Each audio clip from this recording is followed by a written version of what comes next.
ತುಂಬ ದೂರ ಹೋದ್ಮೇಲೆ ಹೇಳೋಣ. ಇವತ್ತು ಯಶು 25 ವರ್ಷ ಆದಮೇಲೆ ನಿಮಗೆ ರಾಕಿಂಗ್ ಸ್ಟಾರ್ ಅಂತ ಕಾಣಿಸ್ಕೊಂಡಿದ್ದಾರೆ. ಅದ್ರ ಹಿಂದೆ ಪಟ್ಟಿರೋ ಕಷ್ಟಗಳು ಯಾರಿಗೂ ಕಾಣಲ್ಲ. ಹಂಗಾಗಿ ಅದೆಲ್ಲ ನಿಧಾನಕ್ಕೆ ಮಾತಾಡೋಣ. ಇವಾಗ ಸಿನಿಮಾ ಮಾಡೋಕ್ಕೆ ಯಶಿಂದನೇ ನನಗೂ ಇನ್ಸ್ಪಿರೇಷನ್. ಅಂದರೆ ಅಲ್ಲಿ ಬರಲಿಲ್ಲ ಅಂದರೆ ನಮಗೆ ಗೊತ್ತಾಗಿಲ್ಲ, ಬಟ್ ಬಂದಮೇಲೆ ಗೊತ್ತಾಗಿದೆ. ಈ ವಾತಾವರಣ ನೋಡಿ ಅಲ್ಲಿ ಬಂದು ಎಲ್ಲ ಕಲಿಯೋದು. ಗಾದೆ ಹೇಳ್ತಾರೆ ಗೊತ್ತಾ, ಸಾವಸ್ತಿಂದ ಏನು ಕೆಟ್ಟ ಅಂತ. ಹಂಗೆ ನಾವು ಅಲ್ಲಿಂದನೇ ಬಂದು ಅಲ್ಲೇ ವಾತಾವರಣ ಎಲ್ಲ ಕಲ್ತಿರೋದು. ಬಟ್ ಅವನಿಂದ ತುಂಬ ಕಲ್ತಿದ್ದೀವಿ ನಾವು. ಅವನ ಮನೇಲಿ ಯಾವ ರೀತಿ ನಮಗೆಲ್ಲ ಗೈಡ್ ಮಾಡ್ತಿದ್ದ, ಅಂದರೆ ಯಾವಾಗಲೂ ಸಿನಿಮಾ ಬಗ್ಗೆ ಅವನಿಗಿರೋ ಫ್ಯಾಷನ್ ಎಲ್ಲ ನೋಡಿ ಕಲ್ತಿದ್ದೀವಿ. ಅದು ಬಿಟ್ಟರೆ ಬೇರೆ ಏನಿಲ್ಲ. ನಮಗೂ ಎಲ್ಲ ಒಂದು ಕಡೆ ನಾವು ಮಾಡ್ಬೋದು, ಮಾಡೋಣ ಅಂತ ಒಂದು ಆಸೆ ಬಂತು, ಮಾಡಿದ್ದೀವಿ ಅಷ್ಟೆ. ಮಾಡಬಾರ್ದ?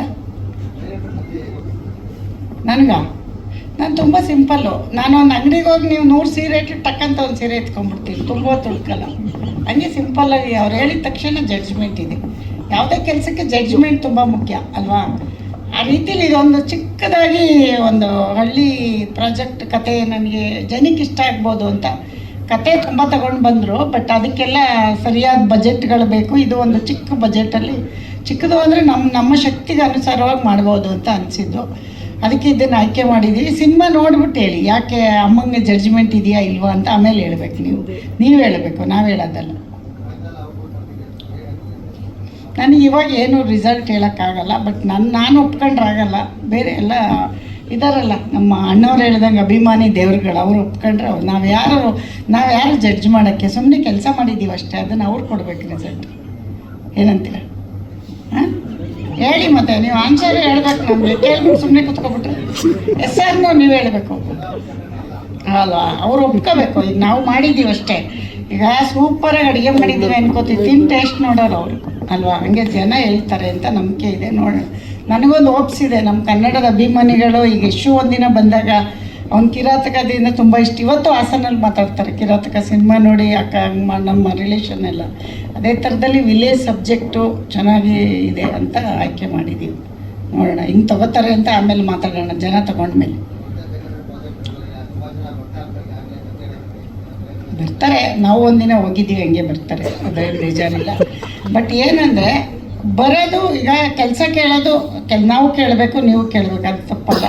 ಬಟ್ ನಾವು ನೆಕ್ಸ್ಟ್ ಶರಣ್ ಅವ್ರಿಗೆ ಮಾಡ್ತಾಯಿದ್ದೀವಿ. ಶರಣ್ ಅವ್ರದ್ದಾದಮೇಲೆ ಮುಂದಿಂದು ಪ್ರಾಜೆಕ್ಟ್ ಆಮೇಲೆ ನೋಡೋಣ. ಫಸ್ಟ್ ಶರಣ್ ಅವ್ರಿಗೆ ಒಂದು ಕತೆ ಓಕೆ ಮಾಡಿದ್ದೀವಿ.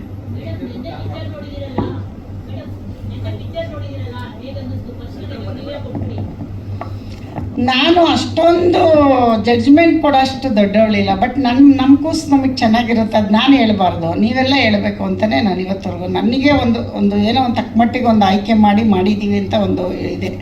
ಜನ ಹೇಳಿ 1ನೇ ತಾರೀಕು ಮೇಲೆ ಜನಕ್ಕೆ ತುಂಬ ಆಮೇಲೆ ಏನೋ ತುಂಬ ಹೇಳ್ಕೊತಿದ್ರು ಅಂದ್ಬಿಡ್ತಾರೆ. ಒಂದು ಪ್ರಯತ್ನ ಪಟ್ಟಿದ್ದೀವಿ, ಅದನ್ನು ಜನ ಕೊಡಲಿ, ಆಡಿಯನ್ಸ್ ಕೊಡಲಿ ಅಂತ.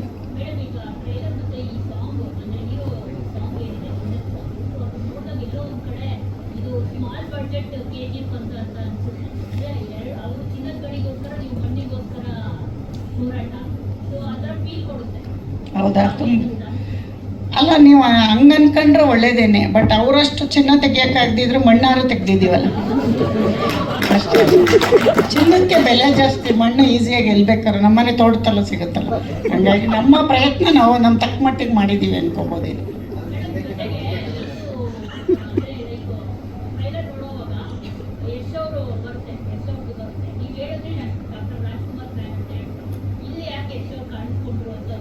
ಯಶ್ ಅವ್ರದ್ದು ನಾನಲ್ಲ, ಹುಡುಗಿ ಅಭಿಮಾನಿ ಅಂತೆ ಇವರು ಮೇಡಮು. ಸಿನಿಮಾದಲ್ಲಿ ಮಾತುಕತೆ ಆಗ್ಬೇಕಾದ್ರೆ ಡೈರೆಕ್ಟ್ರ್ ಹತ್ರ ಡಿಸ್ಕಷನ್ ಮಾಡಿದ್ರಂತೆ ಯಾರನ್ನ ಹಾಕೋದು ಅಂತ. ಅವಾಗೇನೂ ಗೊತ್ತೇ ಇಲ್ಲ ಅವ್ರಿಗೆ ನಮ್ಮ ಪ್ರಾಜೆಕ್ಟ್ ಅಂತ. ಇವರೆಲ್ಲ ಸೇರಿ ಇಲ್ಲ ಯಶ್ ಅವ್ರದ್ದು ಹಾಕೋಣ ಅಂದ್ಬಿಟ್ಟು ಹಾಕಿರೋದು. ಬಟ್ ಹಾಕುವಾಗ ನಾನು ಬೇಡ ಅನ್ನೋಕ್ಕಾಗಲ್ವಲ್ಲ, ಹಾಕ್ಲಿ ಬಿಡಿ ಅಂತ ಹೇಳಿ ಹಾಕ್ಸಿದ್ದೀವಿ ಅಷ್ಟೆ. ಇವಾಗಿನ ಟ್ರೆಂಡಲ್ಲಿ ಹೀರೋ ಇದ್ದಾರೆ ಅಂತ ಅಂದ್ಕೊಂಡಿದ್ದೀವಿ ಅಷ್ಟೆ. ಏನು ಹೇಳಿ? ಅದನ್ನು ನಾನು ಹೇಳ್ತೀನಿ, ಇದೆಲ್ಲ ಮುಗೀಲಿ ಆಮೇಲೆ ಹೇಳ್ತೀನಿ. ಬಜೆಟ್ ಮಾತಾಡೋ ಜಾಗ ಅಲ್ವೇ ಅಲ್ಲ ಇದು. ಏನಂತೀರ? ಡೈಲಾಗ್ ಅದು. ಬಜೆಟ್ ಮಾತಾಡೋದು ಜಾಗ ಅಲ್ವೇ ಅಲ್ವಲ್ಲ, ಅದೆಲ್ಲ ಹೇಳೋದು ಕೂತ್ಕೊಂಡು ಒಂದ್ಸರಿ ಲೆಕ್ಕ ನೋಡ್ತೀನಿ, ಆಮೇಲೆ ಹೇಳ್ತೀನಿ.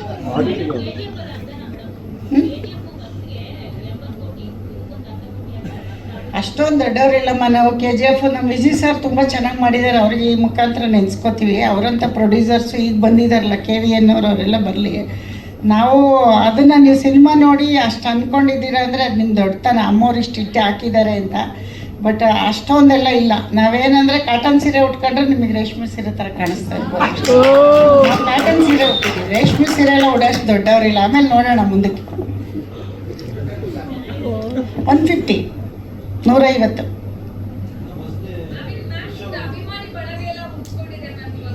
ಹೌದಾ? ಒಳ್ಳೇದಲ್ವಮ್ಮ?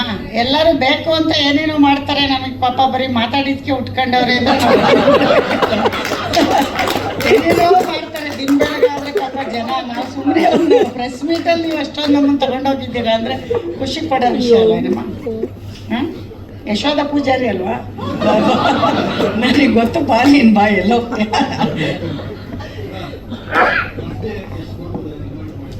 ಬರ್ತಾರೆ, ಕಾಯ್ತಾರೆ ಥಿಯೇಟ್ರ್ ಹತ್ರ. ಯಾವ ಥಿಯೇಟ್ರ್ ಹತ್ರ ಅಂತ ಗೊತ್ತಿಲ್ಲ, ಗೌಪ್ಯವಾಗಿ ಬರ್ತಾರೆ. ಯಾವ ಥಿಯೇಟ್ರ್ ಅಂತ ಹೇಳಲ್ಲ, ಅನೌನ್ಸ್ ಮಾಡಲ್ಲ. ಬರ್ತಾರೆ, ಖಂಡಿತ ಬರ್ತಾರೆ.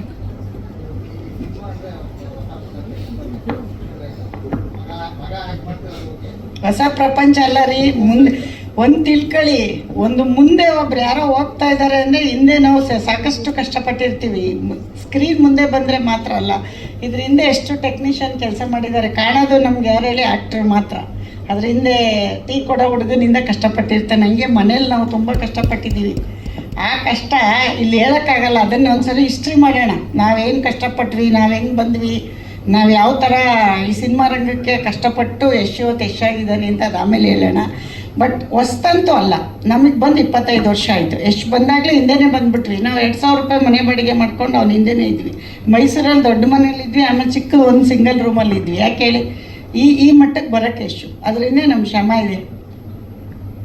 ನಮ್ಮ ಸ್ಟೋರಿ ಕೇಳಿದ್ರೆ ನೀವು ಹಿಸ್ಟ್ರಿ ಬುಕ್ ಮಾಡ್ಬೋದು, ಆಮೇಲೆ ಹೇಳೋಣಂತೆ. ಈಗ ಬೇಡ, ಆಯಿತಾ? ಅದೇ ಮಾಡೋಣ, ಇವತ್ತೇ ಮಾಡಿಬಿಟ್ರೆ ದುಡ್ಡು ಬೇಡ ಕೊಡ್ತೀರಾ ನಾಳೆನೇ? ಇವತ್ತು ಎಲ್ಲಿಂದ ತರೋಣ? ಫಸ್ಟ್ ಈ ಸಿನಿಮಾ ಮಾಡೋಣ ಇರಿ, ಆಮೇಲೆ ಮಾಡೋಣ ಎಲ್ಲ. 150. ಅದೆಲ್ಲ ಈ ಬಿಸ್ನೆಸ್ದೆಲ್ಲ ಇನ್ನೂ ನಾನು ಯೋಚಿಸಿಲ್ಲಮ್ಮ. ಅಷ್ಟೊಂದು ಆ ಥರ ಬೀಳ್ತಾ ಇಲ್ಲ. ಫಸ್ಟು ಜನ ಆಡಿಯನ್ಸ್ ತೊಗೊಳ್ಳಿ ಅಂತಿದ್ದೀವಿ. ಬಿಸ್ನೆಸ್ ಬಗ್ಗೆ ತಲೆ ಕೆಡಿಸ್ಕೊಂಡಿಲ್ಲ ಇನ್ನು. ಅಲ್ಲ, ಅಪ್ರೋಚ್ ಮಾಡ್ತಿದ್ದಾರೆ, ನಾವಿನ್ನೂ ರೆಸ್ಪಾನ್ಸ್ ಮಾಡಿಲ್ಲ.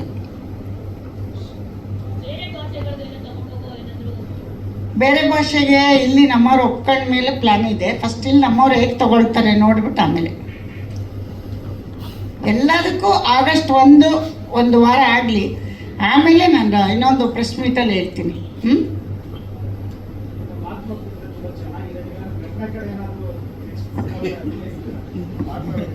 ನಟನೆ ಇದೇ ನಟನೆಗೆ ಮಾತಾಡ್ತಿದ್ವಲ್ಲ, ಇದನ್ನೇ ನೀವು ನಟನೆ ಅಲ್ಲ. ನೀವು ಹೇಳ್ತಾ ಇರೋದು ನಟನೆ ಮಾಡೋಕ್ಕೆ ಬರಲ್ಲ ನಮಗೆ. ನೀವು ಅಂದ್ಕೊಂಡಿದ್ದೀರ ಸುಮ್ಮನೆ ಮಾತಾಡಿದ ತಕ್ಷಣ. ನಟರಿಗೆ ಅದೊಂದು ವ್ಯಾಲ್ಯೂ ಇದೆ, ಅದನ್ನೆಲ್ಲ ಅಷ್ಟು ಈಸಿಯಾಗಿ ನಟನೆ ಮಾಡೋಕ್ಕಾಗಲ್ಲ. ಮಾತು ಬೇರೆ, ನಟನೆ ಬೇರೆ. ನನಗೂ ಎಷ್ಟು ಬಂದ ಮೇಲೆ ಗೊತ್ತಾಗಿದೆ ಇಷ್ಟೊಂದು ಕಷ್ಟನ ನಟನೆ ಮಾಡೋದು ಅಂತ. ಅದಕ್ಕೆ ಅದು ಪ್ರಿಪ್ರೇಷನ್ ಎಲ್ಲ ಅವ್ರು ಎಷ್ಟು ಕಷ್ಟಪಡ್ತಾರೆ. ಅಷ್ಟು ಈಸಿ ಇಲ್ಲ ನಟನೆ ಮಾಡೋದು. ನಾವೇನೋ ಒಂದು ಸಣ್ಣ ಪ್ರಯತ್ನ ಮಾಡಿ ಪ್ರೊಡ್ಯೂಸರ್ ಆಗಿದೆ, ಅದಕ್ಕೆ ಆಶೀರ್ವಾದ ಮಾಡಿ ಸಾಕು.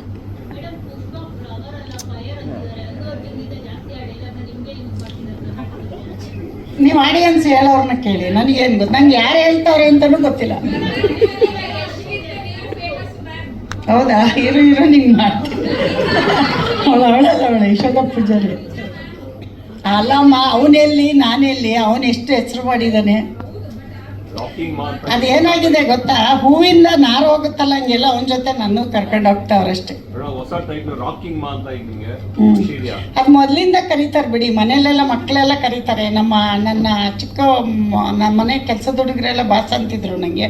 ಈಗ ಯಶಿಗೆ ಬಾಸ್ ಅಂತಾರೆ. ಅದು ಮಾಮೂಲಿ ಇರುತ್ತೆ. ಈಗ ಗೊತ್ತಾಗಿದೆ ನಿಮ್ಗೆ ಅಷ್ಟೇ. ಏನಿಲ್ಲ, ಟ್ಯಾಲೆಂಟ್ ಅಲ್ಲ ಅದು. ಸುಮ್ಮನೆ ಈ ಥರ ಮಾತಾಡಿದ್ದನ್ನೇ ಅಂದ್ಕೊಂಡು. ಟ್ಯಾಲೆಂಟ್ ಅಂದರೆ ಬೇರೆ ಇರುತ್ತೆ ಬಿಡಿ. Hard work. ಆಮೇಲೆ ಆರ್ಟಿಸ್ಟ್ ಎಲ್ಲ ಬೈಕತ್ತಾರೆ ನಾನು. ಇಲ್ಲ, ಬರೋದೇ ಹೆಂಗೆ ಸರ್? ಮಾತಾಡೋಕ್ಕೆ ಬರಲ್ಲ. ನಾವು ಹಾಸನ ಕಡೆಯವರಲ್ವಾ, ನಮಗೆ ತುಂಬ ನೈವಾಗಿ ಮಾತಾಡೋಕ್ಕೆ ಬರಲ್ಲ. ಅಂದರೆ ಸ್ಮೂತಾಗಿ ಬರಲ್ಲ. ನಾವು ಹಳ್ಳಿ ಭಾಷೆ ಇರೋದೇ ಹಿಂಗೆ ನಮ್ಮದು. ಈಗ ಮಂಗಳೂರು ಭಾಷೆನ ನಮ್ಮ ಭಾಷೆ ಥರ ಮಾತಾಡಿ ಅಂದರೆ ಅವ್ರಿಗೆ ಬರಲ್ಲ. ಹಾಸನವ್ರದ್ದು ನಮ್ಮದು ಈ ಥರ ಭಾಷೆ ಅಷ್ಟು ಬಿಟ್ಟರೆ ಬೇರೆ ಏನೂ ಇಲ್ಲ. ಖುಷಿಯಾದ ವಿಷಯ ಏನಂದರೆ ನೀವೆಲ್ಲರೂ ಬಂದಿರೋದು. ಫಸ್ಟ್ ಆಫ್ ಆಲ್ ನಾವು ನಿಮ್ಮನ್ನು ಇಷ್ಟು ಜನ ಒಟ್ಟಿಗೆ ನೋಡ್ತಾ ಇರೋದು ತುಂಬ ಖುಷಿ. ಫಸ್ಟ್ ಟೈಮ್ ನಾನು ನಿಮ್ಮನ್ನು ಇಷ್ಟು ಜನನ ನಾನು ನೋಡ್ತಾ ಇರೋದು. ನಾನು ಹುಡ್ತಾಗಿಂದ ಇವತ್ತೇ ನೋಡ್ತಾ ಇರೋದು. ಅದು ತುಂಬ ಖುಷಿಯಾದ ವಿಷಯ. ಇದೇ ಥರ ಆಗಸ್ಟ್ 1ಕ್ಕೆ ನಮ್ಮ ಸಿನಿಮಾನ ಗೆದ್ದು ಮತ್ತೆ ಒಂದು ಪಾರ್ಟಿ ಮಾಡೋಣ, ಅವಾಗ ಎಲ್ಲರಿಗೂ ಇನ್ನೂ ಖುಷಿಯಾಗೋಣ. ಇದು ಒಂದು ಐಡಿಯಾದಲ್ಲಿದ್ದೀವಿ, ಜನ ಹೆಂಗೆ ತಗೋತಾರೋ ಏನು ಅಂತ ಒಂದು ಭಯದಲ್ಲಿದ್ದೀವಿ. ಖಂಡಿತ ನಮ್ಮ ಆಡಿಯನ್ಸ್ ಕೈ ಬಿಡಲ್ಲ ಅನ್ನೋ ನಂಬಿಕೆ ಇದೆ. ಇದರಲ್ಲಿ ಬೇರೆ ಏನು ಉದ್ದೇಶ ಇಲ್ಲ. ನಾವೊಂದು ಸೆಲೆಬ್ರಿಟಿ ಮನೆಯವರಾಗಿದ್ದರಿಂದ ಒಂದು ಭಯಭಕ್ತಿಯಾಗಿ ಒಂದು ಸಿನಿಮಾ ಮಾಡಿದ್ದೀವಿ, ಅಷ್ಟು ಬಿಟ್ಟರೆ ಮುಚ್ಚಿ ಮಾಡಬೇಕು ಆ ಥರದ್ದೆಲ್ಲ ಏನೂ ಇಲ್ಲ. ಅದರಲ್ಲೇನು ದೊಡ್ಡಸ್ಕೇನೂ ಇಲ್ಲ. ಖಂಡಿತವಾಗ್ಲೂ ಅವನು ಯಾವುದೇ ರೀತಿ ಹೇಳದೆ ಮಾಡದೆ ನಾವೇನು ಇದುವರೆಗೂ ಮಾಡಿಲ್ಲ. ಬಟ್ ಅವನಿಗೂ ಗೊತ್ತು, ನನಗೂ ಗೊತ್ತು.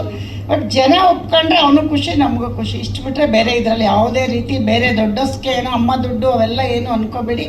ದಯವಿಟ್ಟು ಎಲ್ಲರೂ ಆಡಿಯನ್ಸ್ ಬಂದು ಸಿನಿಮಾ ನೋಡೋ ಥರ ನೀವೆಲ್ಲರೂ ಇದಕ್ಕೆ ಸಪೋರ್ಟ್ ಮಾಡಬೇಕು ಅಂತ ಕೇಳ್ಕೊತೀನಿ ಅಷ್ಟೇ.